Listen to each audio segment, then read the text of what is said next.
Alam mo, isa sa lagi kong pinagdadasal ay yung ilayo ako ni Lord sa mga taong masasama ang balak sa akin.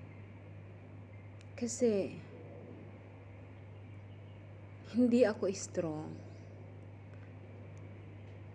So ayokong dumating sa point na magawa ko yung mga ginagawa ng mga taong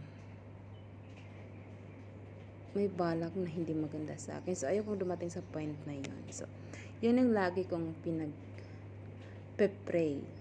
Pero minsan talaga hindi talaga maiwasan yung mga trouble sa life natin.